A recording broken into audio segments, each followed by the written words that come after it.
Ça me fait vraiment plaisir de pouvoir vous présenter ce deuxième épisode-là de Sextape parce que c'est un épisode où je me fais plaisir personnellement, puis j'espère que vous aurez du plaisir à l'écouter. Je reçois un bon vieil ami du cégep qui est furry. Si vous n'avez aucune idée de ce que c'est là que je vous dis de rester parce qu'on va vous expliquer ce que c'est être furry, faire partie en fait de cette communauté-là. Évidemment, ce podcast-là ne peut pas se faire sans les boutiques au 7e ciel. 2 adresses, 911 Charest-Ouest. Il y a celui aussi au marché Jean Talon. Puis là, bien, vous les connaissez, les boutiques au 7e ciel, c'est pas une surprise pour personne. Il y a de la variété, toutes les grandeurs, grosseurs, prix, couleurs. Évidemment, il y a de l'aide, il y a des conseillers sur place. Si vous cherchez à être un peu plus subtil, des fois ça arrive, les gens sont gênés, vous pouvez commander sur le site web sans problème, boutiqueau7e-ciel.com et vous recevez ça de façon assez discrète, merci. Donc, c'est pas une boîte là avec du tape de bord en bord, 7e ciel, jouets sexuels. C'est une boîte brune. Très, très simple. C'est secret, c'est discret surtout. Donc, au 7e-ciel.com. J'ai déjà Colia avec moi. Vous voyez le beau costume si vous êtes sur la chaîne YouTube. C'est parti pour un deuxième podcast. Voici Sextape, le podcast avec Audrey Pinchot. Une présentation des boutiques érotiques au 7e ciel. Et c'est parti pour un deuxième épisode de Sextape saison 2. Un épisode aujourd'hui qui me rend vraiment heureuse parce qu'en plus d'être accompagnée de Val, Mademoiselle V, qui est toujours à mes côtés, je rejoins un vieil ami. Un ami du cégep avec qui j'ai fait les résidences au cégep de Jonquière, plein de souvenirs. Puis, je le reçois dans Sextape parce que cet ami-là est un furry. Là, si vous ne savez pas ce que c'est, un furry, on est 2, on est 3, 4, 5, 6, 7, parce que c'est rare, mais je me lance un peu dans le vide avec ce podcast-là, dans le sens où j'ai une image, mais je connais pas grand-chose. Je suis page blanche, je me sens un peu idiote parce que les questions que je vais poser, c'est probablement des questions que vous poserez dans l'auto, à la maison, en train de cuisiner. C'est un sujet que je maîtrise pas du tout. Je vais commencer par saluer mon invité, Colia. Salut. Salut. Chin Chin. Bienvenue. Merci. Très heureuse de Je te suis vraiment content retrouver. d'être là pour vrai.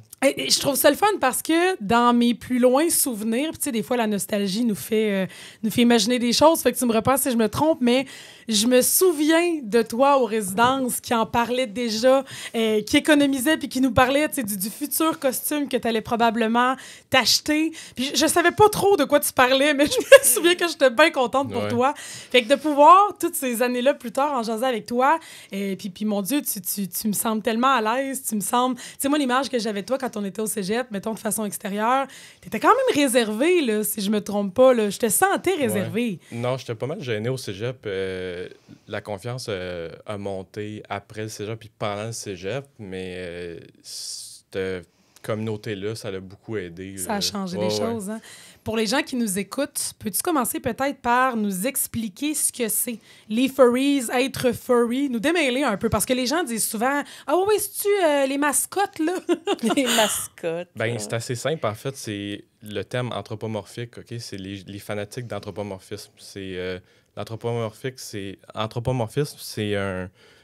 dans le fond l'art des animaux, mais sur 2 pattes, forme humaine. Fait que tout ce qui est relié à ça, fait que l'art, les conventions, les événements, les costumes, tout ce qui est relié à l'anthropomorphisme, c'est ça les furries, dans le fond. C'est les fanatiques de ça. C'est une drôle de question, puis un drôle de parallèle peut-être que je vais faire, là, mais tu as dit ça, puis la première chose qui m'est venue en tête, c'est Narnia. C'est-tu comme l'espèce de... Ben, c'est de l'anthropomorphisme, oui. OK, c'est carrément ça, finalement. Bugs Bunny, c'est de l'anthropomorphisme. Tout ça, ça rentre là-dedans. Ouais, c'est ça. Ouais. Tout ce qui est des animaux, mais sur 2 pattes. Fait que, tu sais, Bugs Bunny, c'est un lapin. Ben, il est sur 2 pattes. Mais d'habitude, un lapin, c'est sur 4 pattes, tu sais. Fait que dans les conventions... Des formes humaines, dans le fond. OK, vous êtes tous costumés, mais parce que vous êtes sur 2 pattes, ça rentre vraiment dans la communauté exact. des furries. Val, je sais que tu as fait tes recherches par rapport au sujet. Val, tu es conseillère en sexologie pour ceux qui peut-être nous joignent pour un premier épisode. Vous irez voir les autres, ils sont quand même intéressants. Oui. Val, ça vient d'où? En fait, de ce que moi, j'ai compris en faisant mes recherches, puis je ne suis pas une experte, là, tu pourras me corriger aussi, là, c'est la première fois que je fais un dossier de recherche là-dessus. Moi non plus. Moi non plus, tu as juste participé. C'est tout à fait normal. Mais l'expérience, des fois, ça vaut plus que la recherche. Oui, c'est ça. Nous autres, on n'y a jamais participé. Là. Donc, anthropomorphique, c'est ça. C'est de l'allure animale avec de la gestuelle humaine. C'est ce que moi, j'ai compris. Ça résume le point. Pour ce qui est de l'historique, de ce que moi, j'ai compris, là, c'est qu'en 1973, on voit l'apparition du premier personnage anthropomorphique, qui est le fameux renard dans Robin des Bois. Ben Ça dit quelque oui, chose, absolument, sur deux absolument. pattes, là, puis en tout cas. Bref, ça a été comme le premier intérêt envers ce type de personnage-là, si on veut. Puis, ben, il faut penser qu'après la Deuxième Guerre mondiale, les cartoons dans les maisons, là, le samedi matin, c'est là que ça a commencé. OK? Et puis, il y avait beaucoup de publicité pour les enfants, des ventes de céréales, puis toutes ces affaires-là. Fait que les cartoons ont pris une grosse place dans l'esprit de l'imaginaire collectif, si on veut. Puis, fin 1980, il y en a parlé Bugs Bunny qui arrive sur le plateau. Et puis, ben, je pense que c'est un peu là qu'on a fait le lien entre la sensualité, la sexualité, tu sais, avec la Miss Bunny, là. Ouais. Sa blonde, là, qui arrive avec les petits cœurs, puis elle a une belle petite poitrine, puis tout, puis tu sais. Alors, ça devient un peu plus, un univers un petit peu plus sensuel, puis qui, pour certains enfants, pourrait se mélanger entre les deux. Ah, mon Dieu, tu vois, ça, j'aurais jamais pensé, par exemple. Oui, on va en parler, là. L'aspect sexuel des furries est la plupart du temps inventé par le grand public. Il n'y en a presque pas. C'est flou, c'est flou. C'est très, très flou. Mais s'il y en a un lien, ça part de là, surtout par rapport à la blonde de Bugs Bunny. C'est elle que je me demande, c'est où le moment où on est passé des cartoons à hey, je vais faire un costume, je vais me déguiser, je vais aller dans des conventions. Tu sais, j'ai comme... Je sais pas s'il y a des années précises que tu as là-dessus, Val, je sais pas au niveau de l'historique, mais je me suis toujours demandé où est-ce qu'on a fait le transfert à le faire en grandeur nature. Là. Je vais l'appeler comme ça. Là. Bien, niveau historique, là, tu pourras en parler plus tard, les conventions, là, mais moi, je te dirais que... En tout cas, je vais parler pour moi, là, mais la révélation, dans le fond, c'est quand j'ai découvert qu'il y avait de l'art de tout ça, il y avait des dessins de tout ça. Oui. Mais ça part tout du subconscient quand on est jeune, dans le fond. C'est exactement les cartoons. La majorité des personnes, c'est dès la jeunesse qu'on trouve ça cool. On dit, hey, c'est le fun, tu sais, j'aime ça. Puis souvent, ça arrive quand on est jeune. Fait que l'adolescence et tout, la puberté, les hormones dans le tapis. Là, on découvre de l'art de ça, mais des fois, c'est pas de l'art c'est de l'art pornographique. Oui, mais c'est ça.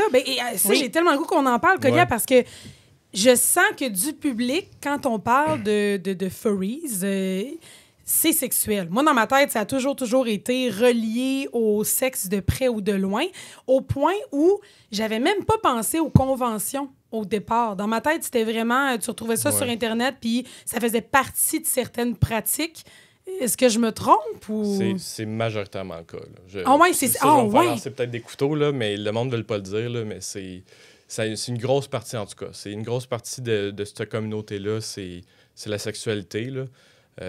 Parce que, tu sais, moi, je l'ai découvert comme ça, dans le fond. J'ai découvert de l'art. Au début, c'était de l'art, bien normal, mais des fois, c'est de l'art pornographique. Puis comme je disais tantôt, tu es dans la puberté, fait que là, c'est sûr que tu aimes ça fait un clic. Puis... T'associes les deux, dans le fond. Ouais, exact. Fait que toi, tu regardais... Quelque chose de primaire aussi, tu sais, on est des mammifères, tu sais, fait que... Non, mais c'est vrai. Oui, parce que là, tu as une grande fan ici, là. Il y a une connexion, tu veux pas, avec ça qui se fait, tu sais, l'animal, mais là, c'est en forme humaine, fait que la sexualité, tout ça se mélange, puis il y a du monde qui trippe. Fait que ce que ça donne, c'est que dans les conventions, on retrouve du monde qui ont 40, 50, 60 ans même. Que ça a pris du temps à s'assumer, tu veux dire? Non, mais j'ai déjà vu du monde en marchette en convention. Ce que je veux dire, c'est que dans les années 80, ça date de longtemps. Oui. Là. Et pourtant... non, mais c'est parce que souvent, on a l'impression que tout ce qui est plus marginal comme ça, c'est nouveau. Là. En 2025, l'acceptation, communauté LGBTQ+, comme si ça venait d'apparaître. Et pourtant, tu sais, tout ce qui est... Tout ce qui est furry, là, je veux pas divaguer parce que je veux pas mélanger et mettre tout ça dans le même panier, mais quand on parle de drag queen, drag king, ça date pas d'hier, là. Tu sais, n'importe quelle forme d'art qui est sexualisée, c'est pas nouveau, là. Non, c'est ça. Mais moi, je trouve ça intéressant parce que tu dis un peu le contraire de ce que j'ai lu. Puis je trouve ça le fun parce que peut-être que tu dis plus la vérité de ce qui se passe pour vrai.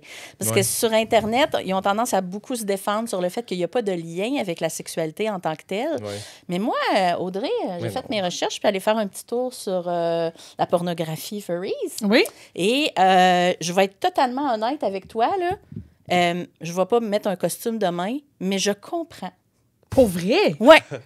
Mais explique-moi ce que tu as trouvé. Là, j'ai besoin que tu m'expliques. De ne pas voir le visage de la personne puis de ne pas l'entendre faire je m'excuse, là, mais c'est ça qu'on... Tu sais, de voir que la personne... Je m'excuse, j'ai l'air d'un pan. Là. Non, mais en fait, je suis sûre que tout le monde qui écoute en ce moment a eu l'image. Là. Oui, on la connaît. Là. Bon, mais de voir quelque chose de différent, quelqu'un qui se touche, parce que c'est majoritairement de la masturbation, de ce que j'ai vu, surtout chez les femmes, de pas voir sa face, de voir ses mains en grosse mitaine.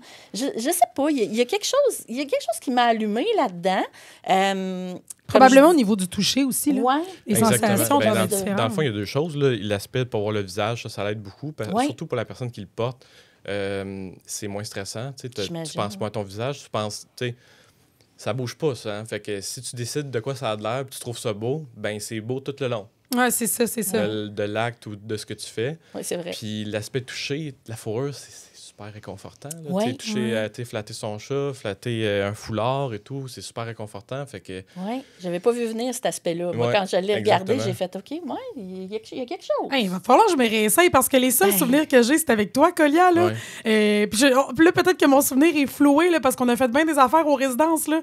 Mais je me souviens qu'on était la gang du. On était au 4e, nous autres? Oui, 4e. Ouais. La gang du 4e, puis je me souviens qu'on avait eu une soirée où là, on regardait toutes sortes d'affaires. Là. D'après moi, on était comme dans un mood où on voulait. On avait regardé de la pornographie de petites personnes. On avait regardé de la pornographie furry. Ah oui, on était en découverte de gang. Ben, mais je le prenais pas au sérieux. T'sais, moi, je trouvais ça cocasse, je trouvais ça drôle parce que je pense que je faisais pas le transfert. Peut-être je faisais pas cette connexion-là. Faudrait peut-être que je réessaye aujourd'hui voir si j'y trouverais quelque chose. Mais ben, j'ai mis mon jugement de côté puis je me suis dit, garde, essaye-le. Peut-être que ça va te cliquer quelque chose. Puis effectivement, je pense que c'est l'aspect de l'anonymat, l'aspect que ce soit différent aussi. Par contre, j'ai moins trippé sur les scènes à deux où ils sont en total costume. Parce que on dirait que pour moi, ça sonne comme plus... je sais pas, c'est pas réel. Mais quand ils revêtissent seulement la tête, les mains, puis qu'il y a des scènes de masturbation, ça je peux comprendre l'intérêt. Ben, tu parlais de essayer ça. C'est sûr que c'est un peu plus compliqué, je t'avouerais, pour le monde, de mon expérience, qui sont rendus plus vieux, ils ont dépassé la vingtaine, de commencer à triper là-dessus parce que ça vient vraiment dans le subconscient quand t'es jeune. Quand tu regardes les cartoons, il y a un déclic. Moi, c'est arrivé... La première fois que j'ai consommé de l'art furry, c'était en secondaire 2, secondaire 1. Oh, OK, 12-13 ans, là. Fait que moi, ça fait 14-15 ans que je suis furry. Ça fait à peu près 9 ans, en bas de 10 ans, que je suis très actif dans la communauté, mais ça part jeune. Là. Fait que, tu sais, j'ai des amis qui sont un peu plus vieux, mais il y a moins ils sont moins imprégnés. Là. C'est moins core. Là, je comprends. C'est moins dedans toi. Toi, tu tripes à en parler, tu l'assumes, tu... je trouve ça cool. Moi, c'est super cool, ça. Il n'y a rien de méchant là-dedans. Il n'y a rien de... Puis, fait que j'imagine qu'à ce moment-là, il faut que tu aimes les cartoons quand tu es jeune aussi. Si tu n'as pas regardé bien la TV, probablement que tout ce déclic-là, ce chemin-là, se fait pas nécessairement. On va revenir à la sexualité, là, parce que je pense qu'il y a beaucoup à dire là-dessus. Là. J'avais une petite question rapidement par rapport à ça, ton enfance. Il y a un lien qui se fait avec les cartoons, mais aussi avec une enfance solitaire. Et là, je m'en vais dans quelque chose de totalement personnel. Est-ce que tu dirais, t'étais-tu enfant unique? Enfant unique, y avait-tu peut-être une proximité avec la télévision? Oui, moi, j'étais un grand consommateur de télé quand j'étais jeune. Voilà. Je me levais tôt le matin pour écouter les Looney Tunes, justement. Oui, le dimanche. Je pense que le film qui a fait le déclic, c'était le film des Looney Tunes. Je me rappelle plus du nom. Oui, là, mais, ils font du basketball. Oui, exactement. Oui, j'ai les images aussi. Luna, la lapine. Là, oui, la lapine. Tout le monde trippait là-dessus. Oui, oui. Il y a des personnages à l'Halloween, c'était à l'enfer. Tout le monde était déguisé en ça. Puis, as-tu l'impression, quand Colette, tu es avec les autres en convention, dans la communauté, as-tu l'impression que c'est ça pour tout le monde? C'est-tu beaucoup des enfants uniques ou il faut pas se mettre à... Tu veux dire, les enfants... Ça, je sais pas. Il y a beaucoup d'enfances troublées. Il y a beaucoup de monde qui ont eu de la misère. Solitude aussi ou... Je sais pas si... J'irais pas dire jusqu'à solitude pour la majorité, là, mais il y a beaucoup de monde que leur enfance, ça a été difficile. Là. Je veux dire que c'est assez rare que le monde sont comme... moi, il n'est rien arrivé dans mon enfance, tout était beau. Tout le monde a une histoire, là, je dirais. Un besoin de retrouver une communauté. Les études le prouvent, qu'il y a eu un petit manquement dans ce département-là, qui ont souvent peut-être été élevés un peu par la télévision ou qui ont passé beaucoup de temps sur la télévision. Il y a énormément de personnes qui sont sur le spectre de l'autisme. Oui. Énormément, oui. 15% de la communauté serait neurodivergent. Exact. On parle d'autisme, tic, syndrome Tourette, Asperger, TDA. Oui. Ça fait-tu partie un peu des préjugés que la société a face à cette communauté-là? Oui, parce que ce genre de les gens qui sont sur le spectre de l'autisme,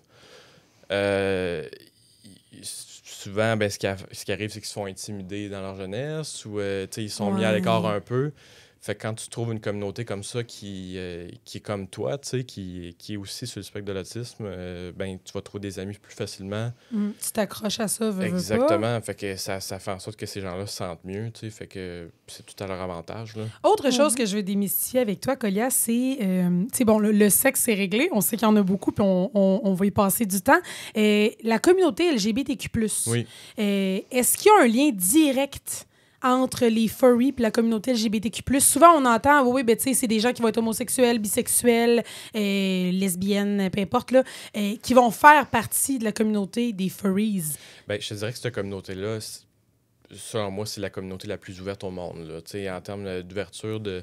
LGBTQ+, tu veux dire? Ou accepter furries? Toutes sortes de personnes. Ouais, OK. Ouais. Fait que ce que ça fait en sorte, c'est que les personnes qui ont un doute sur leur sexualité... d'ailleurs, dans la population, il y en a plein qui en ont doute sur la sexualité, mais ils ne s'attardent pas. Mm-hmm. Dans cette communauté-là, tu t'y attardes parce que tu l'as d'en face, parce que c'est beaucoup sexuel comme communauté. Fait que tu l'as en plein milieu de ta face. Tu apprends à te découvrir. Fait que je te dirais que la majorité des gens dans la communauté furry font partie de la communauté LGBTQ+. T'en fais partie? Ouais. Je connais, oui. Oui, t'en fais partie. Est-ce que ça faisait partie d'une envie, justement, de faire partie d'une communauté où tu te sentirais accepté? Pour toi, c'est-tu venu ensemble, ça? C'est venu ensemble organiquement. J'ai pas cherché à le faire, mais j'ai juste remarqué que les gens étaient vraiment ouverts là-dedans, puis il n'y avait aucun jugement. Fait que... Je te dirais que des personnes hétérosexuelles, j'en connais pas tant que ça. Qui sont dans la... ça faisait partie de mes questions. Je me demandais. Ça, je suis très surprise parce qu'encore là, les statistiques sont tellement contradictoires. Là. Moi, j'ai 12 % de la communauté qui serait trans ou asexuelle ou qui ferait partie d'une minorité sexuelle. Donc, 12 % c'est vraiment pas beaucoup. Puis quand je lis les forums où les gens en parlent, c'est plus de l'ordre de 80 % et plus. Fait qu'il y a comme les recherches et les études sont comme un petit peu en retard ou c'est pas réel. Là, moi, ça fait 9 ans que je suis dans la communauté activement, puis j'ai fait des conventions à travers le Canada, les États-Unis, puis c'est juste du monde LGBTQ. Ou c'est du monde hétérosexuel, c'est du monde qui vont être très, très confortables dans la sexualité, fait que, tu sais, qui n'ont pas peur de... Non, moi, je suis pas gay, là. Non, il n'y en a pas de ça, là. Tu sais, tout le monde est ouvert. Oui, c'est ça. C'est un peu un free-for-all, mais dans le sens que les gens n'ont pas cette barrière-là de penser du tout. Non, pas du tout. Pas du tout. C'est comme, c'est normal. C'est juste normal. Puis, si quelqu'un n'est pas confortable, c'est une question de temps avant qu'il soit. Les furries, leur premier message, si je comprends bien, c'est l'acceptation de soi. Oui. Donc, tu veux pas, tu es accepté peu importe comme tu es. Puis ça, je trouve ça intéressant. Il y a aussi un certain contraste dans le sens où l'acceptation de soi, oui, mais on se cache en même temps. Moi, c'est ça que je trouve ironique. Puis c'est pour ça que je me demandais s'il y avait un lien directement, en fait, entre l'homosexualité, mettons, puis le fait de faire partie des furries. Parce que je me dis, c'est tellement plus facile de t'accepter quand on ne te voit pas. Sous le couvert de l'anonymat. Il y a beaucoup de gens qui vont utiliser, je sors un peu du sujet, mais les internets, là, les réseaux sociaux, pour s'assumer dans leur sexualité parce que, justement, ils sont sous le couvert de leur anonymat. Fait que je me demandais s'il y avait cette corrélation à faire, là, au final. Là. Dans la communauté, je dirais que non. C'est plus l'effet d'ouverture de la communauté qui fait que tu es plus confortable à l'idée d'exprimer pleinement ta sexualité. T'sais, peu importe c'est quoi, peu importe c'est avec qui. Ce que je trouve cool, c'est que dans cette communauté-là, il y a beaucoup de gens qui viennent des États-Unis. Puis c'est très religieux aux États-Unis. J'ai connu beaucoup de gens qui, leur famille était très, très, très religieuse, très fermée. Puis ils n'en parlent pas, fait qu'ils gardent ça secret. Puis ça, je trouve ça triste, parce que moi, j'en parle à ma famille, mère, à toi. ma mère, elle sait, tout le monde le sait. Moi, je suis très ouvert avec ça. Puis la première fois que tu leur en as parlé, c'était quoi la réaction? La première fois que j'en ai parlé...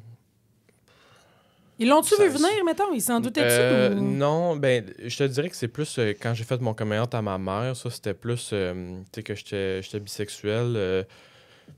c'était normal. Elle était inquiète, par contre. Elle était inquiète qu'il m'arrive de quoi, que je me fasse intimider ou quoi que ce soit à l'école. Ouais. Mais les furries, je pense, je l'ai jamais vraiment... j'ai jamais vraiment parlé à ma mère. Peut-être je m'en rappelle pas, en fait. C'est ça. Tu as vu aller, elle s'est dit, bon, c'est ça. Ce qui est le plus difficile, c'est le coming out. Ouais? Moi, je veux pas au niveau sexuel, tu veux dire? Ouais.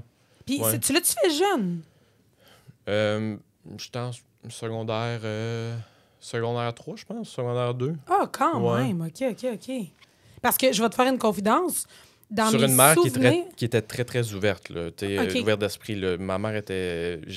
C'était pas une peur qu'elle me rejette ou whatever. C'était plus une gêne normale quand on fait son coming out. Là. Mais je peux te poser la question, pourquoi cette gêne-là? C'est sûr que c'est facile à dire pour moi. Là. Moi, j'ai été élevée, un de mes oncles est homosexuel. J'ai été élevée avec 2 oncles. Ça fait toujours partie d'une normalité. Et j'ai pour mon dire, dans le quotidien, ce que tu fais dans ta chambre à coucher, moi, ça me regarde pas. Là. J'ai comme encore à ce jour un peu de misère avec le fait que ça prend un coming out. Exactement. C'est parce que c'est pas normal. Encore aujourd'hui, tu le sens, ça? Oui, c'est encore aujourd'hui. C'est de moins en moins le cas, je te dirais. Surtout, on voit que la télé, les médias, il y a de plus en plus d'expressions LGBTQ dans les séries, dans les films et tout. Ça, je trouve ça cool. Moi, ça me fait tout le temps broyer à chaque fois. Pour vrai? Ben oui, je trouve ça le fun. Touche. Parce que tu te sens représenté, tu sais. Parce que le terme hétéronormativité, c'est sérieux, là, tu sais.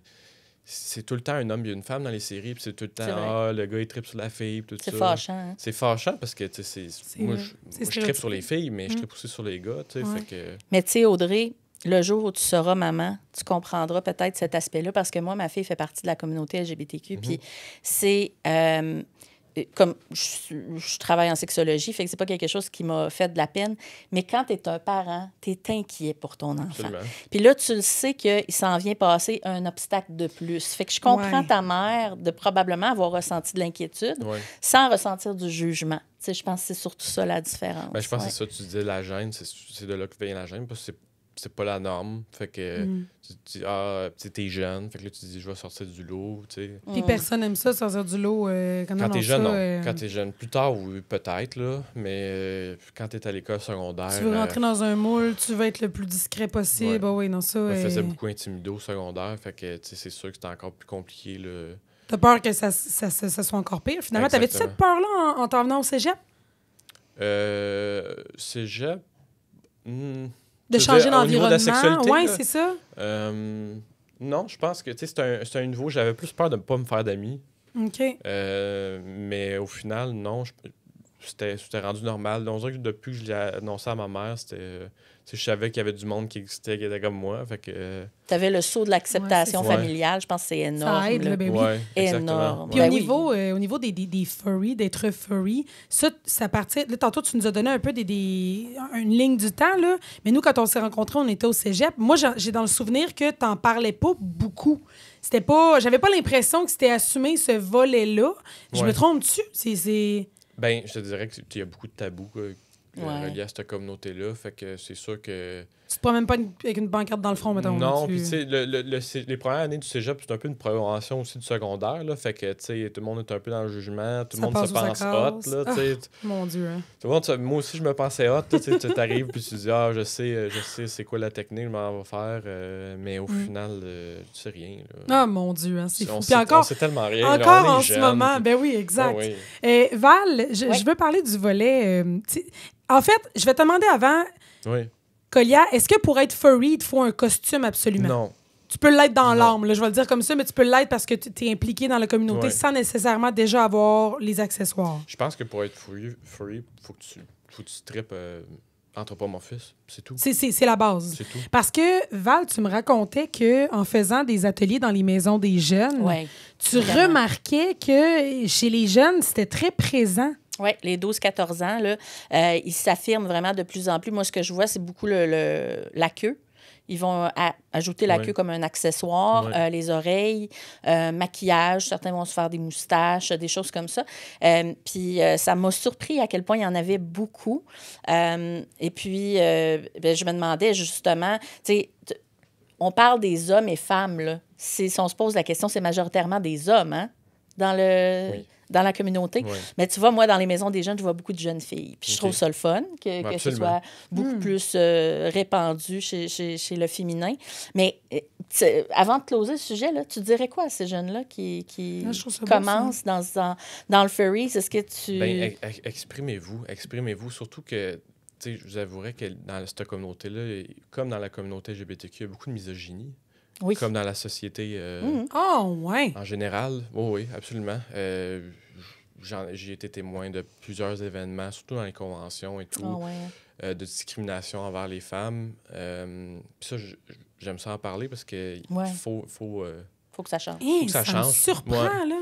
Oui, parce que la majorité des gens, parce qu'on est beaucoup sur les réseaux sociaux, notamment Twitter, puis la présence des gars est très, très pesante, là. Genre, il y a beaucoup d'hommes dans cette communauté-là, puis sont vocales. C'est 90 de ce que j'ai comme statistique. Mais, je me rappelle plus, il y a 2 ans, il y avait eu un hashtag, là, dans le temps que c'était encore hot, là, les hashtags. Ça l'est plus? C'est bon, je vais noter ça. On les a laissé tomber un peu les dernières années. Là. Mais c'était Female Furries, le hashtag. Puis la quantité de femmes qui sont sorties sur Twitter parce qui étaient que ça furry, pas. C'est magistral, là, c'est fou. Là. Et pourtant, il y en a beaucoup. T'es derrière un costume, donc. Il y en a beaucoup, c'est juste qu'ils sont pas autant... ils s'expriment pas autant de peur de, je sais pas, de not feeling ou... Mais pourtant, tantôt, tu nous disais que c'était une communauté qui était tellement ouverte. On dirait il y a des fois défauts avec toutes les communautés. Fait que dans toutes les communautés, il peut y avoir des points faibles là, ou des trucs qui fonctionnent moins bien. Puis ça, c'est un peu une représentation aussi de la communauté LGBTQ en général. Là. Dans le LGBTQ, il y a beaucoup... les hommes sont très, très vocaux. Présents. Font moins de place peut-être aux femmes. Moi, c'est ce que je vois. Dans ma tête, on dirait que c'était 50-50. J'avais l'impression que c'était... Puis là, comprends-moi, là, je suis peut-être... je suis peut-être idiote de le dire comme ça, là, mais moi, dans ma tête, c'était comme une je veux dire une porte de sortie, une entrée pour les gens en général, là, hommes-femmes. Je dis pas que c'est pas 50-50. Je suis sûr qu'il y a énormément de femmes, c'est juste qu'ils sont moins présentes. Ils sont moins vocales, sont moins là. Des parties où j'ai été, où on était 20 gars pour une fille, c'est arrivé. Ça arrive tout le temps. En Amérique du Nord, c'est 2 millions de personnes qui pratiquent le furries. 90% des hommes, ça te donne une idée sur 2 millions. Là. C'est une communauté majoritairement masculine. Donc là, tout arrive là-dedans et il faut que tu prennes ta place aussi. Là. Exact. C'est difficile. C'est difficile pour les filles. Je ne veux pas parler pour les filles, mais j'ai des amis filles, puis je trouve ça difficile des fois. Même nous, dans la communauté locale, on est majoritairement des hommes, puis j'essaye le plus possible d'inclure des faisant femmes. Des événements, en faisant des groupes, en incluant les femmes, parce que je trouve ça important. C'est une richesse, les femmes. Colin, mais merci. je suis d'accord avec toi. T'es en couple? Oui. Est-ce que ton conjoint est furry aussi? Oui. Puis est-ce que c'est-tu là que tu l'as rencontré? C'est un ami furry d'un ami furry, fait que oui. Via la communauté. OK. Puis, est-ce que ça se passe bien, selon toi, dans un couple quand un des deux ne l'est pas? Est-ce que souvent, les gens qui sont furry se retrouvent en couple avec d'autres furry? Ça existe. Une compréhension est différente, j'imagine. Non, c'est pas une compréhension parce que un couple, au final, si ça marche, la personne va comprendre, puis il n'y a pas de trouble.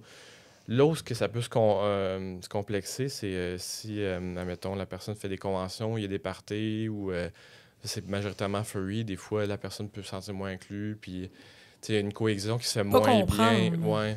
Pas nécessairement pas comprendre, mais plus pas triper là-dessus. C'est-tu parce que la communauté va rejeter la personne qui en fait pas partie ou c'est l'inverse? C'est plus... C'est plus la personne qui dit c'est pas mon trip. Là. C'est pas mon trip. Hey, on dirait que moi, mettons, demain matin, là, mon chum m'annonce qu'il est furry. Bon, ça va me prendre une petite 10 minutes, là. Parce que je me dis, ça fait tellement longtemps qu'on est ensemble, je vais me dire qu'est-ce que j'ai manqué, mettons, là.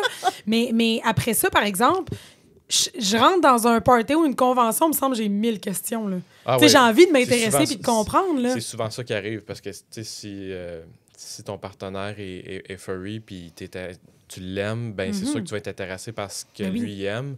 Puis c'est souvent ça ce qui arrive. Les gens qui sont pas furry, qui viennent dans les conventions furry ou dans des parties furry, ben là, c'est les trolley de questions. Puis moi, j'aime ça répondre, là. Ben là, j'espère. Ben, j'allais te demander, est-ce que ça dérange les gens? Est-ce que c'est intrusif? Est-ce que c'est tannant? Ou Non, ben, ça dépend de certains parties, là, certains événements. Il y a certains événements où c'est plus qu'il faut que tu sois furry, sinon...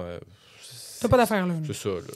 Mais là, en même temps, tu dis la compréhension se fait. Mais imagine, OK, la personne est furry, elle aime la sexualité reliée à ça. Puis c'est assez difficile pour la personne que c'est pas son trip de dire « OK, je comprends tout à fait ce que tu es en train de me proposer là comme acte sexuel. » tu sais. Fait que moi, de ce que je voyais dans les forums, c'est surtout l'incompréhension d'un conjoint qui se fait dire « Écoute, moi, j'aimerais ça que tu me caresses avec des mitaines en fourrure. » Tu sais, ça fait honnêtement, ça. c'est rare que ça fonctionne, ça. Hein? J'ai déjà eu une amie qui, sa blonde était furry, puis sa blonde ne l'était pas. Puis ça fonctionnait. Le seul enjeu là-dedans, c'est que quand tu vas dans les conventions, ben, c'est très, très sexualisé. Puis là, plus tu vas dans la convention, le sexe est devant ta face. Ouais. Ça peut complexifier les affaires parce que tu peux avoir envie d'essayer des choses. Oui. Que là, tu reviens à la maison, puis tu vas pas essayer ça avec ton partenaire là, parce que tu sais qu'il n'aimera pas ça, mais... Ben moi, j'avoue que ça me surprendrait. T'as envie de... C'est ça, t'as envie de c'est plus, puis là, écoute, là, j'ai mon sac à préjugés, là, tu sais, dans le sens que... Garage-moi l'état. Mais... non, mais c'est que je me dis, dans ce genre de contexte-là, mon chum, demain matin, m'annonce qu'il est furry, puis tout d'un coup, il veut qu'on entre dans nos pratiques sexuelles, qu'il ait sa tête ou ses mains, j'allais dire ses mitaines, là, mais c'est dur pour moi de le prendre au sérieux. Non, c'est rare que ça fonctionne. Parce que, tu sais, moi, c'est quelque chose que j'ai jamais consommé. Fait que demain matin, je veux dire... Mon chum me propose une relation sexuelle, puis il y a une tête de chien, tu comprends? Parce que c'est tellement unique comme fétiche ou kink. Ça rentre là-dedans, hein? Oui. C'est tellement unique comme fétiche que... Tu l'as ou tu l'as pas? Tu l'as ou tu l'as pas. Tu peux pas te forcer à l'avoir d'un matin. Si tu te forces, ça paraît, puis c'est pas autant hot. Est-ce que tu peux t'en passer de ça? Personnellement? Oui. Non. Ah, ouais. Ça fait-tu partie de toutes tes pratiques sexuelles? Non, parce que j'ai d'autres fétiches puis kink. Lesquels? Ben, le latex, là. Le latex, j'aime bien le latex. Tout ce qui est cuirette, genre? Ouais. Ben, plus le latex, là. Tu sais, t'as le cuir, mais t'as aussi le latex. Fait que ça, je suis là-dedans pas mal aussi. Mais comment ça... écoute... Ben écoute, on t'encourage, c'est pas tout seul, hein? Non, c'est mais vraiment quelque chose qui intéresse beaucoup de monde. C'est ça, c'est une pratique qui est très, très populaire. Ouais. Moi, je me rends compte à quel point je suis plate, là. Moi, te le dire, là, je me rends compte à quel point je connais pas cet univers-là. Là. Si les gens sont heureux dans une sexualité qui est un peu plus vanille, c'est totalement valide. C'est juste que... Mais qu'est-ce que tu fais avec le latex? Mais comment tu fais pour trouver un clitoris avec ces grosses mitaines-là? Ça doit pas être très facile de donner du plaisir avec une grosse mitaine à griffes. Ça dépend. Soit tes pattes sont sur de la peau ou soit tes pattes sont sur de la fourrure. Fourrure sur fourrure ou fourrure sur peau. OK. Je te dirais que fourrure sur peau, c'est très hot. Là. Ben oui, la sensation doit être assez... C'est doux, c'est le fun. Je sais pas pour une fille c'est comment, mais c'est... Ça doit être le même effet, c'est sûr. Le même, oui, c'est sûr que oui. Pour un gars aussi, c'est très le fun. Il y a du monde qui sont un peu plus sensibles à certains matériaux, mais moi, c'est sûr, j'aime ça. Là. Dans le fond, ça joue avec tes sens, finalement. Exactement. Parce que là, tu vois pas le visage de la personne. Fait que tu interprètes la douceur de sa peau, tu interprètes les traits.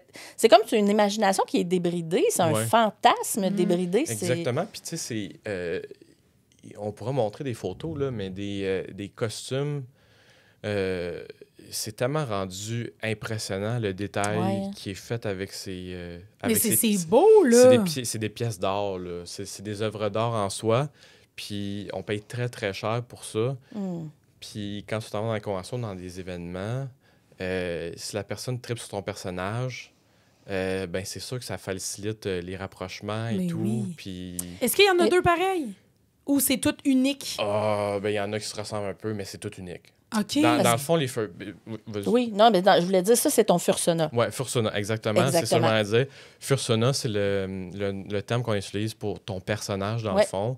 Fait que, tu sais, un peu le parcours normal, c'est que tu crées ton fursona avec un artiste qui est là-dedans, qui est furry. Moi, j'ai une amie qui est artiste, super talentueuse, qui m'a aidé à faire le design pour mon personnage. Et après ça, ben soit tu peux prendre cette feuille de référence-là puis commander de l'art qui est avec cette feuille de référence-là, ou tu peux commander des costumes. Okay. Moi, c'est ce que j'ai fait. Je commande pas trop d'art, mais le Quand costume... tu dis commander de l'art, ça se traduit comment? Des pièces d'art digitales, des peintures, des sculptures, des impressions 3D. Fait que rien de sexuel à ce niveau-là. Là. C'est vraiment... ça peut être de l'art pornographique, là. Okay. Mais ça te prend une feuille de référence, puis là, tu as ton personnage. C'est toi qui le crée, dans le fond. C'est le fruit de ton imagination. Exactement. Puis, as-tu d'autres arts, mettons, que le costume, toi? J'ai quelques pièces d'art, une ou deux pornographiques, mais moi, je mets moins mon argent là-dessus parce que c'est une priorité, là. Mais il y en a qui... J'ai des amis qui achètent de l'art quasiment chaque mois, là. Oh, mon Dieu, OK. Ça coûte cher, là. Mais ça peut revenir à combien, mettons? Parce que là, pour ceux, en passant, qui nous écoutent de façon audio, là, si c'est le cas, là, peu importe la plateforme ou si vous êtes en onde, on a en ce moment la tête là, de ton costume. Fait que vous pouvez aller voir sur la chaîne YouTube de Boulevard, c'est dans pas la comme section sextape. Là. Non, c'est pas mal plus... Moi, je la trouve sensuelle. Ouais. C'est quoi son nom? Parce qu'ils ont tous des noms. Ouais, right? Moi, je préfère pas le dire. Ah, parfait. Publiquement. C'est bien. Mais, on peut l'appeler Ginette pour la... c'est moins sensuel et sexuel, là, mais tu peux l'appeler Ginette. Mais dans le fond, il y a vraiment une différence entre une mascotte et un fursuit. Il faut faire la différence. Une mascotte, c'est plus quelque chose de promotionnel. Tu sais, Youpi, les Canadiens, c'est quelque chose de très cartoony. Là, avec une tête immense. Exact. Là. Ouais. C'est des très, très gros membres, très grosses têtes, des tailles variables, mettons. Là. Tandis que là, c'est plus personnalisé. Là, c'est plus personnalisé. C'est plus... moulé à ton corps moulé aussi. à ton corps. Ouais. Les proportions sont plus humaines que cartoony, disons. OK. C'est vrai. Tu as le choix de plantigrade ou digigrade. En français? Plantigrade, c'est plus le saut du corps, l'habit du corps, dans le fond, c'est plat, fait que ça suit ton corps. OK. Digitigrade, ça suit les formes d'un animal, fait que tu vas avoir du padding en avant de la jambe, en arrière, puis ça va suivre les jambes comme d'un animal, d'un chien ou d'un chat. Je te suis. Toi, t'as lequel? Plantigrade, moi, ça suit mon corps. Ton corps. Puis ça peut valoir combien? Parce que j'ai souvenir que tu ramassais tes sous, là. Ouais. Ça peut aller jusqu'à combien, dépendamment de ce que tu veux faire? Il y a plusieurs façons d'en acheter un, mais moi, ça a été des offres à l'artisan, parce qu'il y a des artisans à travers le monde. Ça a été t'envoies un offre, mais il y a aussi des enchères. L'enchère la plus chère que j'ai vue, c'est 65 000 $. Là. Oh! OK, on n'est pas dans du 2000. Là. Donc, c'est une petite voiture. Oui. Mais ça, c'est complètement excessif, là, puis ça a débordé. Là. Toi, c'était autour de combien? Moi, c'était 10 000 canadiens. Ouais. Quand même, c'est le prix de mon char. Fait que t'en as pas 3 4. Est-ce que chaque personne, mettons, toi, est-ce que tu pourrais avoir plusieurs personnages ou tu te concentres sur un dans ta vie? Personnellement, moi, pour l'instant, je préfère en avoir juste un parce que, tu sais, je l'incarne, puis je l'aime, puis je le chéris, tu sais. Mais il y en a qui en ont plusieurs. Il y en a qui ont plusieurs personnages de plusieurs prix. Mais, ouais, c'est ça. C'est pas rare qu'on en voit plusieurs. Là. Puis quand tu dis tu l'incarnes, de quelle façon t'incarnes ton personnage? Je sais que ça a l'air d'une drôle de question, là, mais... Chacun a sa façon d'incarner son personnage, là, mais tu sais, moi, je suis un chat, fait que... L'affaire qu'il faut savoir, c'est que les furries, souvent, quand tu choisis ton personnage, ton espèce... tu vas choisir un espèce qui te ressemble. Puis ça, tu peux le savoir, surtout avec les amis qui te côtoient. Un animal totem. Animal totem, exactement. Puis moi, le chat, c'était comme dès le début. Là. J'aurais quasiment pu te 13, le dire. 14 là, mais exact, je suis tellement un chat dans la vie de tous les jours. Là. C'est tous les petits comportements que j'ai, c'est ce comportement d'un chat. Fait que c'est sûr que je suis un chat. Mais des fois, tu le sais pas. Ben là, tu vas demander à tes amis, vous me verrez comment. C'est quoi ça va jusqu'où? C'est n'importe quel animal? Ouais, il y en a qui sont moins... Dans ma tête, c'était comme chien, chat, renard, classique chien, chat, renard, loup. Mais tu sais, c'est sûr qu'une fourmi, c'est rare. C'est un insecte en partant. Il y a beaucoup, j'ai vu beaucoup d'oiseaux. D'oiseaux, il y en a beaucoup, de plus en plus. De plus en plus populaire, oui. Ouais. Mais les classiques, c'est chat-chien. Fait que comment tu l'incarnes? Mettons que t'as ton costume, là. Est-ce que tu parles ou tu parles pas? Ben, non, moi, quand je suis en costume, je parle. Des fois, je parle pas. Ça dépend de mon mood. Il y en a qui sont non-vocales, qu'on appelle, qui parlent jamais. Puis il y en a qui produisent des sons avec des espèces de squeakers dans la bouche, là. OK. Oui, c'est juste ça. Ouais, ça, il y en a qui font ça. Puis il y en a qui parlent comme si on se parlait là en ce moment. Là, je sais que c'est une drôle de question, Collière, là. Mais est-ce que tu miaules? Oui, tout le temps. Ah, ouais. Tout le temps. Peux-tu m'en faire un? Miaou. De même? Ouais. OK, c'est pas genre... Ouais. C'est pas... c'est un simple miaou, là. Non, ben, tu sais, il y en a qui l'incarnent vraiment, qui sont vraiment... Il n'y a pas de... Non. Ben, tu sais, ça, c'est plus quand t'es en privé, là. Mais genre... OK. Tu sais, il y a une façon de le faire où ce que Miaou. c'est pas... Non, mais il y a une façon de le faire où ce que c'est ouais. pas... c'est pas cheesy ou c'est pas weird, là. Ouais, J'ai je même comprends ce vu que du tu veux monde dire. en ligne qui allait dans des litières. Ça, j'ai ouais, trouvé là, ça surprenant quand même d'utiliser des Ça, litières. c'est pas dans tes Non, pratiques? Ben, j'ai pas de jugement pour, mais c'est juste Ça, particulier. faut un peu démystifier ça. Parce que j'ai déjà fait une entrevue avec une radio Québec à exactement ce sujet-là. Ça n'existe pas. OK. Ça n'existe pas. C'est dans notre imaginaire. Non. Ça, c'est un poussé, gros là. préjugé, souvent qui vient de la droite, de la Ah, droite ouais. politique. Oui, Fait qu'il y a des absolument. vidéos qui vont se promener, mais c'est Ouais, monté. Là, c'est des Du monde qui veut des enfants dans des classes qui vont dans les litières, ça n'existe pas, là. C'est complètement faux, là. le j'ai génie jamais vu identifie ça. un chat, là. Puis ça, tu vas voir ça, tu vas dans des conventions, puis tu te dis, est-ce que... Il y a eu plein de vox pop, là, dans des personnes qui vont dans une convention qui demandent cette question-là, puis la réponse est tout le temps non, là. Tu sais, il y en a sûrement, là. Mais C'est des fruit de croyances. notre c'est imaginaire, ça, plus qu'autre c'est chose. très, très rare, là. Puis c'est souvent dans le privé, puis du monde... ça, on attache plus ça à du pet play, je te dirais, là. Oui. Ça, c'est pas furry, là. C'est pet play, Mais c'est un peux-tu autre... faire la différence différent, un peu. entre les furry puis les puppies? Ouais, ben, Parce que j'ai l'impression qu'il y a des gens qui mélangent un peu les genres. Là, c'est deux communautés distinctes, mais les deux se mixent tout le temps. Tout le temps. OK. Puis des fois, il y a une... il y a un peu de discrimination, des fois, qui arrive avec ces deux communautés-là, parce que Ah ouais? les furries, c'est... De surface, c'est très safe for work, là. C'est très général, là. OK. C'est pas attaché à la sexualité, mais au final, c'est très, très sexuel, là. Ouais, c'est ça. Mais le surface... Mais ça paraît moins, mettons. C'est là, ça, tu sais. quand je le mets, puis je m'en vais, je passe Halloween, puis je fais des câlins des enfants, ils pensent pas à ça. Là, Non, c'est tu sais. ça.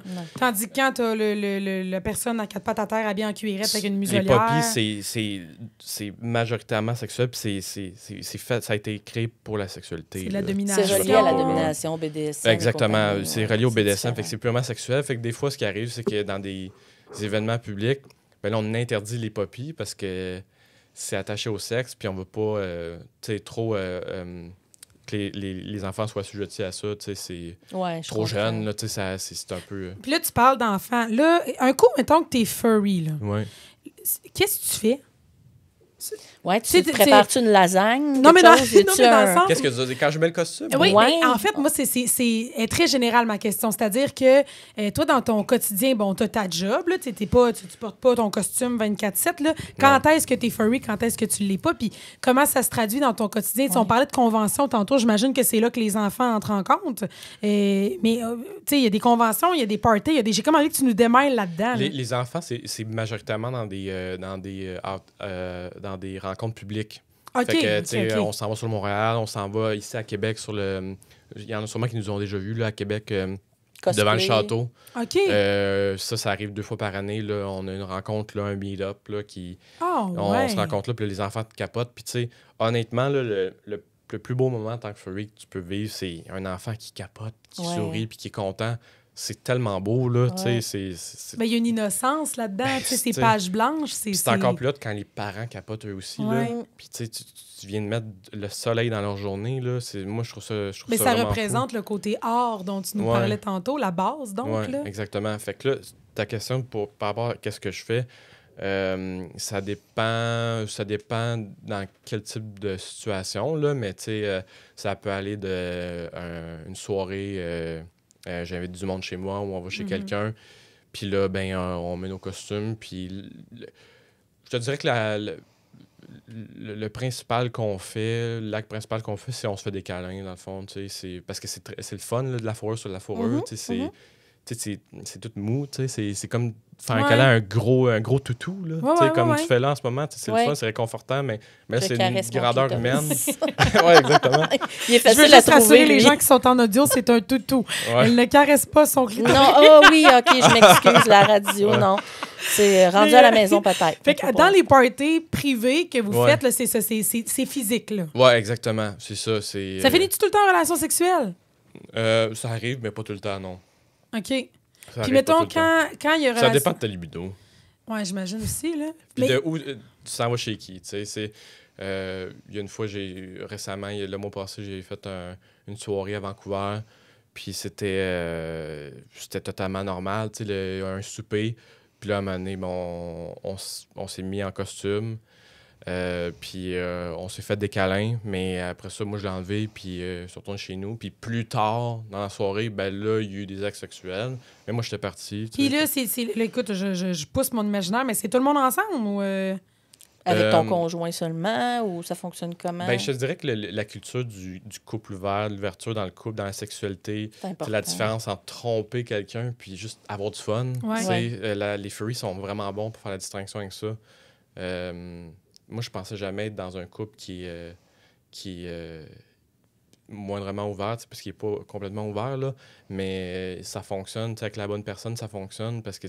Vous mettez des limites, j'imagine. C'est ça, ben... Ouais, c'est ça, il y a des limites, mais il y a beaucoup de communication, mais c'est une communauté qui est très, très sexuelle. Fait que, tu sais, le sexe un peu perd son côté loyal, puis tu m'appartiens. Ouais, exactement. Ouais. Des fois, c'est juste pour le fun. Il y en a des conventions, tu te frottes avec quelqu'un, c'est pas pendant de tomber mon chum, là, ma blonde. Je comprends. Puis êtes-vous tout le temps ensemble dans les conventions, les parties, toi et ton conjoint, ou vous allez séparément aussi? Non, des fois, là, je vais faire une convention bientôt à Atlanta, puis je vais tout seul. Il y a une communication qui se fait avant, puis il dit OK, qu'est-ce que je dois faire, qu'est-ce que je dois... T'es-moi à l'aise. Puis s'il y a une bonne communication, ça va bien. Là. Ça marche bien. Ouais. Tu as dit tantôt que ton fursona, ou du moins le furry, t'a permis de mieux accepter ton homosexualité? C'est ce que j'ai compris. Pardon, excuse-moi. Oui. Ta bisexualité, à quel niveau ça t'a aidé? Tu dirais communiquer avec les autres? Ou... Ben, moi, j'étais quelqu'un déjà de très à l'aise. Ben, pas dès mon coming out, là, mais... peu de temps après que j'ai eu la bénédiction de ma mère, là, j'ai tout le temps été quelqu'un de très, très ouvert puis de confortable avec ma sexualité. Fait que ça n'a pas été vraiment un enjeu, mais pour du monde, c'est révélateur. Encore une fois, on ne te voit pas, on ne voit pas l'autre personne. Tu pourrais insinuer ça que c'est comme un personnage contre un personnage, la personne à l'intérieur. Puis la personnalité de ton personnage par rapport à la tienne? Oui. Tu veux pas mentionner son nom, mais tu peux nous parler un petit peu de sa personnalité? C'est pas mal collé sur ma personnalité. Oui? Là. OK. Ouais. Ça te ressemble, c'est pas contradictoire? Assez flirty, assez teasy, assez joueur. Je parle beaucoup. C'est bon. Je suis très...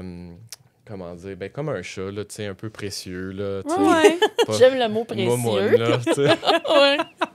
J'adore ça. Ouais. Puis comment bon là, ça m'épaterait que, tu l'as dit tantôt, il faut que tu aies déjà une ouverture de base ou un intérêt de base pour devenir furry, là. Et ça m'épaterait que nos auditeurs de 35 ans, tout d'un coup, demain matin, se disent...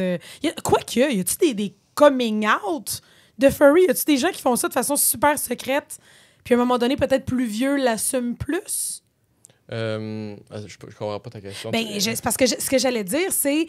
il y a des gens qui nous écoutent en ce moment qui sont dans la trentaine, quarantaine, cinquantaine. Ouais. Ça m'épaterait qu'eux, demain matin, se disent « J'embarque dans cette communauté-là ». Parce que je voulais te demander comment tu étais entré dans la communauté. C'est des groupes Facebook, c'est... Ouais. Ben, en fait, comme je disais tantôt, c'est une bonne question, mais c'est ça, c'est dès la jeunesse. C'est tellement naturel que... C'est ça devient naturel. Tu l'as ou tu l'as pas. Fait que... Mais mettons que... D'avoir un déclencheur à 40 ans, j'ai jamais vu ça. Puis y a des gens qui font un genre de quand je dis coming out, c'est, mettons, je sais pas, là, moi, Val, t'as toujours aimé ça, t'as toujours regardé ça un peu en secret chez vous parce que tu l'assumes pas, mais finalement, à 40 ans, tu décides que là, tu commences à faire des conventions, puis là, tu y vas en ligne. Ça, c'est cool, ça. Ouais, ça arrive. Moi, j'ai jamais été témoin de ça, mais du monde qui était pas furry, qui plus tard ont appris à aimer ça, ça existe, là. Okay. C'est plus rare, je te dirais. Mais... Ben, moi, ça m'a intrigué, là. Ouais.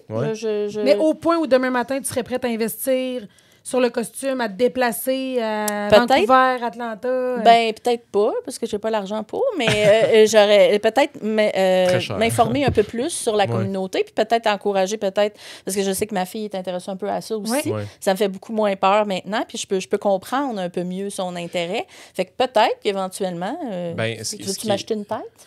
Si j'avais les sous, Val, je te ferais ce cadeau-là avec plaisir. Ben, moi, ce que je recommande dans ce temps-là, c'est d'y aller avec ta fille dans une convention. On va déjà au Comic-Con, on en voit beaucoup. Comic-Con aussi, êtes-vous là? Le Comic-Con? Oui, il y a un petit groupe là, qui se crée à chaque année pour aller au Comic-Con. Mais tu sais, la 11e dans le monde, la 11e plus grosse dans le monde, elle se passe à Toronto. Je pense que ce serait celle-là que je te recommanderais. T'sais, pour commencer avec ta fille, tu peux voir commencer, mais démystifier un peu les préjugés de voir c'est quoi au final. C'est juste vraiment du gros fun. Pour parler un peu de c'est quoi une convention, là. Oui. C'est comme un gros regroupement où les trucs principaux qui se passent, c'est il y a une rave, là, il y a une grosse danse. Fait qu'on prend un gros ballroom, là, une salle de bal, puis on met des DJ qui sont furry, avec des gros systèmes de son, éclairage et tout. Puis là, le monde vont triper dans une rave privée. C'est juste du gros fun. Là, mais c'est juste des furry. Ouais, juste des furry. Moi, j'ai goût d'y aller. C'est ça, je te dis. T'es pas obligé d'être furry pour y aller. Là. Il faut que tu aies un billet. Tu as un billet d'enregistrement. Mais c'est principalement ça. Puis des parties dans les chambres. OK. C'est tout le temps dans un hôtel. Fait que c'est là que ça vire sexuel facilement. Oui, exactement. Tu vois, Atlanta, c'est un hôtel Marriott dans la ville d'Atlanta, parce que c'est un très grand hôtel, parce qu'il y a plusieurs films qui ont été tournés là.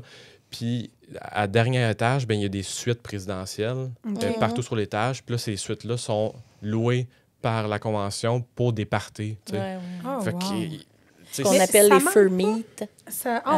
Des fur-meet, c'est plus que ce qu'on retrouve comme devant le château à Québec. Ça, c'est un fur-meet.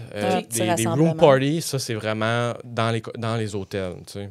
Puis, ça manque pas dans vos pratiques sexuelles, le fait, mettons, d'embrasser. On dirait que j'ai de la misère. Puis là, confidence, j'ai de la misère à imaginer, moi, une relation complète avec quelque chose sur ma tête qui m'empêche d'utiliser ma tête. Oui.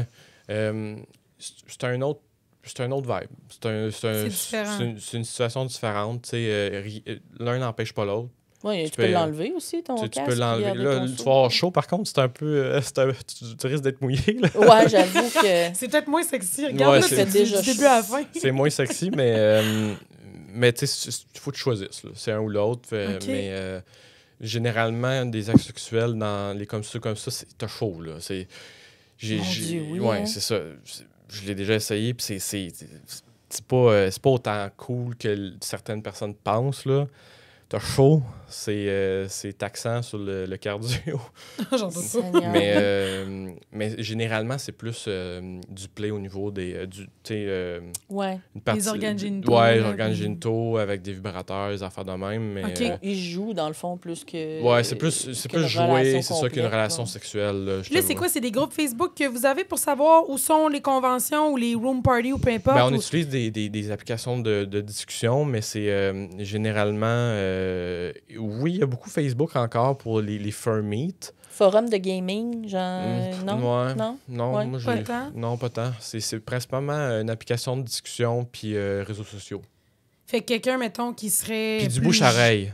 C'est ça, énormément de bouche-oreille. Parce que moi, mettons, je sais pas, là, j'ai 15-16 ans puis je commence à m'intéresser à ça. C'est-tu assez organique puis naturel pour que, naturellement, ces gens-là se rassemblent ou il y a une porte d'entrée, là? Ça dépend de... Ça dépend de ton aise à être social. Plus tu es social, plus tu as une facilité à t'imprégner dans un groupe, plus ça va être facile pour toi. OK. Mais généralement, tu es sur le bouche-oreille, un ami d'un ami qui est furry. Qui te fait entrer. Puis Puis ta première convention, à toi, ça s'est passé comment? Y a-tu un aspect sexuel pour toi? Ma première convention, c'était à Toronto, puis je me rappelle plus s'il y avait un aspect sexuel. Ben oui, il y avait un aspect sexuel, mais je sais pas si j'ai eu des relations sexuelles. Mais moi, je me rappellerai toujours que quand je suis rentré dans l'hôtel, puis j'étais devant les ascenseurs, puis là, c'était la première fois que je voyais comme une trentaine de fursuits devant moi. J'ai failli passer out, là. J'étais comme... c'est malade, là. C'est malade. Ben oui, parce que souvent, dans des fur meets, qu'est-ce que j'ai fait avant? J'ai commencé par des parties de Noël, locales ici à Québec. Mais là, il y en a 2, 3, 4, peut-être 5. Puis il y en a 3 qui sont beaux. Ouais, c'est ça. Ouais. Je parle des fursuits, là. Ouais. Mais là, quand tu vas dans une convention, c'est des centaines qui sont beaux, là, comme ça, là. Qui sont de qualité, puis... Fait que ça, c'est impressionnant, là. T'es entouré d'œuvres d'art, là. Je le dis encore, c'est des œuvres d'art, là. Ça prend des semaines et des mois, des fois, à faire ces costumes-là. Ça te donne-tu envie de le changer quand tu vois les autres comme ça? Non? C'est Ben, le tien, puis il t'appartient. Si t'es impulsif, puis t'as envie tout le temps de changer un peu de personnalité, mais tu là, dois être peut-être attaché oui. Mais oui, même moi, je suis temps. l'attaché, là. Ouais, hein, si un jour, j'en ai un autre, c'est peut-être une version 2, un peu modifiée, mais... Le chat rose, là, ça, c'est moi. C'est le tien, là. Ouais. Peux-tu, si t'es à l'aise, là, vas-y. mais peut-être nous raconter la première fois que tu t'es adonné à des pratiques sexuelles dans ce genre de convention? Parce que j'imagine que la première fois que tu y vas, c'est peut-être pas ton but premier. Oui. Je me rappelle pas, c'est quoi que j'ai fait. Il y en a eu trop, hein? Non, mais comme acte sexuel, je me rappelle pas. Mais souvent, c'est du play, là. C'est des organes génitaux, mais. Mais c'est tellement naturel que ça t'a pas marqué. Tu sais, des fois, on dit notre première fois, c'est bien marquant. J'imagine que... je te dirais que les premières fois en costume, c'est sûr que c'est sûr que c'est un peu marquant, c'est le fun. Mais tu te rends compte tout de suite que t'as chaud là-dedans, puis tu sais, c'est pas tant plaisant, là. Ouais. Mais c'est plus... moi, ce qui m'a marqué, c'est juste de le mettre, puis le monde capote, là. Tu te vois, puis ils disent « Ah, t'es tellement beau, ton saut, t'es tellement beau. » D'être remarqué, ça qui c'est ça qui Ben, ça va que le fierté, chat, là, tu sais, là. j'aime ça me pavanerie, là, fait que... Il y a une fierté par rapport à ton personnage, puis ça te représente. Tu le crées, puis là, tu le portes. Exact. Il y a pas plus fierté que ça, c'est cool, là. Ça t'a-tu aidé à t'assumer davantage, mettons, comme humain, je veux dire, là, même quand tu le portes pas, ou tu te sens juste comme ça quand tu le portes? Oui, pour vrai, oui. J'ai gagné beaucoup de confiance au travail, dans ma vie personnelle, en ayant ça, parce que j'étais comme, c'est tellement cool, tu sais, moi, je fais partie d'une communauté, tu sais, j'ai des amis qui sont vraiment là pour moi, puis... Parce que d'un point de vue thérapeutique, on pourrait penser que c'est une façon de se cacher. Hein? Une façon de mettre ne une pas barrière, s'assumer, en c'est fait. ça, de ne pas s'assumer, mais pas forcément, en fait. Il y en a peut-être que c'est le cas, mais la majorité de ce que j'ai l'impression, c'est que c'est juste une représentation fantasmique d'eux-mêmes qui les aide à s'exprimer davantage. Ben, en fait, c'est super bon comme point, parce que moi, je trouve que c'est l'inverse. Ça te monte à t'ouvrir, tu sais, à être toi-même à 100%, tu sais.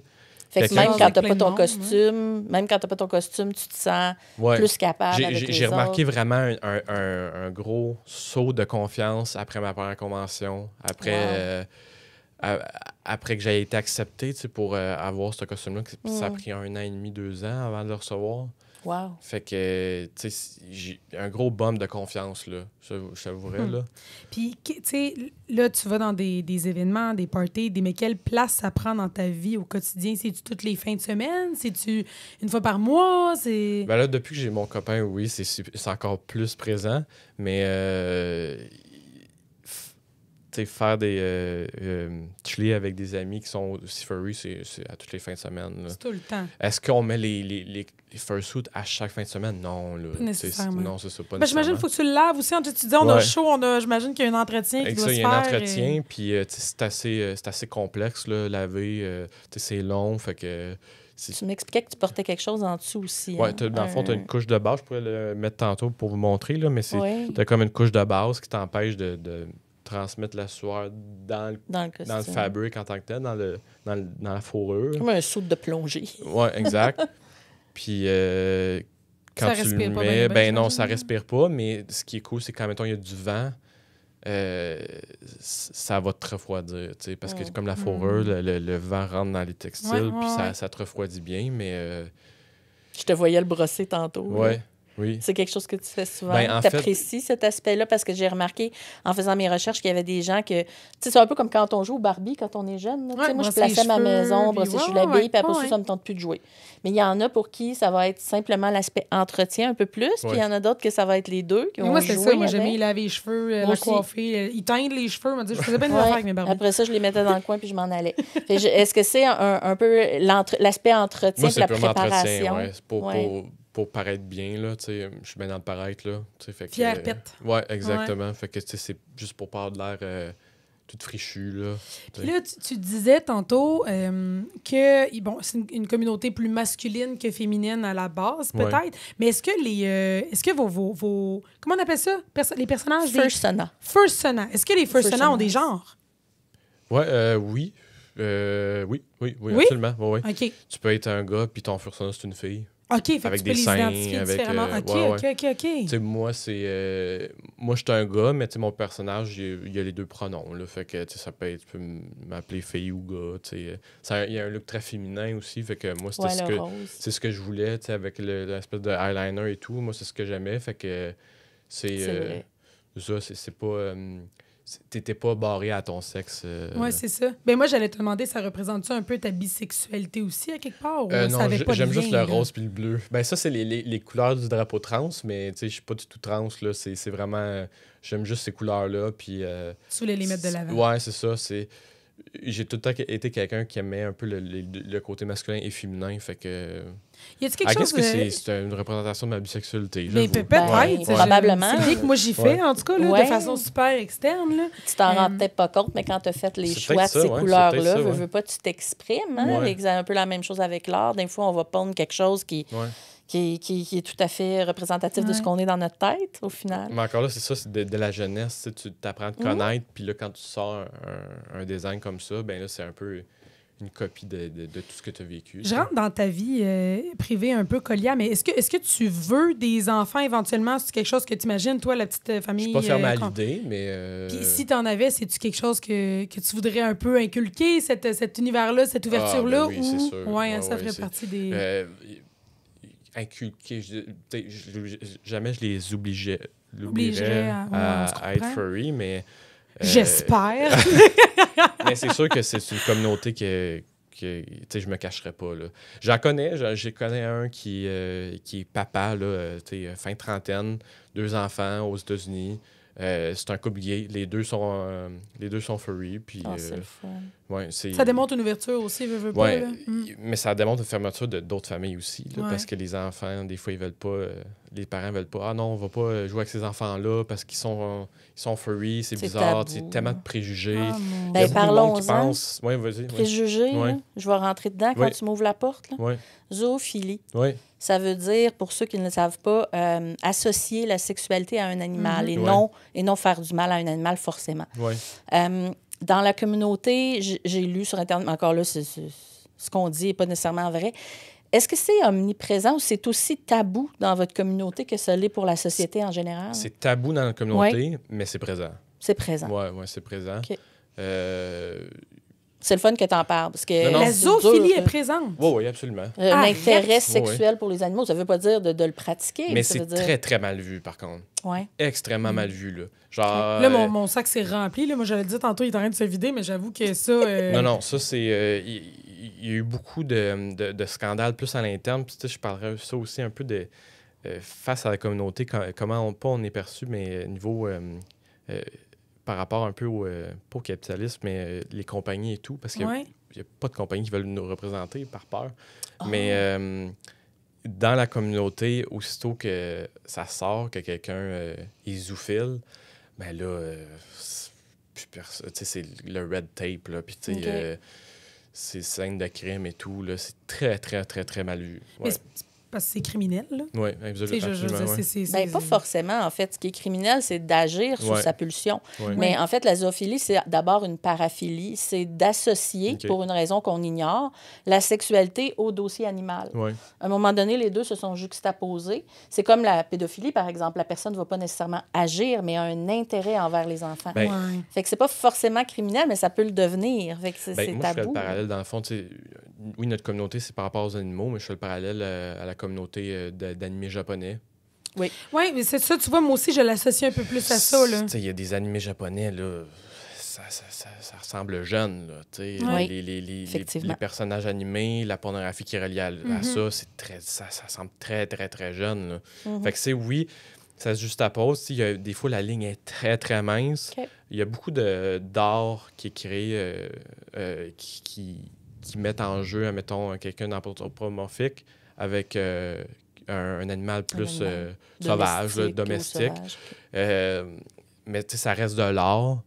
Après ça, mais c'est quand même, il y a un gros tabou là, relié à ça. Là, mais parce qu'il y en a des sites là, où on vend des jouets sexuels, puis c'est des organes génitaux d'animaux. Là, le cheval, le chien. Mais ça rentre un peu dans l'incarnation de ton personnage. Comme je te dis, la ligne est mince, mais tu faut faire attention. Là, ça reste que souvent des cartoons. On dirait pas un humain. Là, non. On dirait pas non plus un chat domestique. Non, là, c'est ça. Fait que c'est une interprétation. Fait que oui, il y a des jouets sexuels, des compagnies de jouets sexuels de type animal. Il y en a plein. Je n'ai personnellement aucun problème avec ça. Mais c'est tabou autant dans votre communauté. Non, les jouets, c'est pas du tout tabou. Ça. C'est vraiment le côté zoophile. C'est le côté zoophile. La zoophilie, ça, c'est très, très tabou et très mal vu. Ouais. Tant mieux. Ça sépare, j'imagine, un peu la communauté en deux, veux pas, là? Oui. Ben, je te dirais pas qu'il y a un 50-50, là, mais il y a des petites personnes, des personnes qui sont... Y a-t-il quelque chose, Colia, que tu as envie de nous partager qu'on n'a peut-être pas abordé ou qu'on n'a peut-être pas... Tu sais, je vois le temps qui file, puis moi, il me reste une ou deux questions peut-être pour toi, mais je me dis, y a-tu quelque chose pour toi qui est important de transmettre? Ben, tu veux-tu que j'aille mettre le costume pour... Ben, écoute, je propose qu'on le fasse peut-être juste après. Puis pour les gens qui sont sur la plateforme YouTube, vous allez pouvoir justement voir le visuel, ce que je trouve super intéressant. Je vais terminer à ce moment-là avec qu'est-ce que tu aimes le plus de cette communauté-là en général. Ce que ça t'a apporté, on a parlé de confiance en soi, mais j'ai comme envie de te laisser un peu le mot de la fin par rapport à ça. Je t'avoue que là, on a parlé de zoophilie, mais mettons que je mets ça de côté. Mon sac à préjugés, c'est vidé. Non, mais au contraire, je trouve ça tellement intéressant. Mais je suis contente d'avoir fait ce podcast-là avec toi parce que je sens que pour les gens qui étaient peut-être... qui se connaissaient pas, puis l'ignorance, souvent, vient avec le fait qu'on a des préjugés. Mais là, maintenant, de connaître puis de comprendre, ça enlève ça. Ben, c'est ça. Souvent, c'est des préjugés de surface que les personnes ne savent pas c'est quoi vraiment les furries. Puis c'est pour ça que j'ai accepté de venir pour un peu démystifier, en fond, ces tabous-là puis ces préjugés-là qu'on a.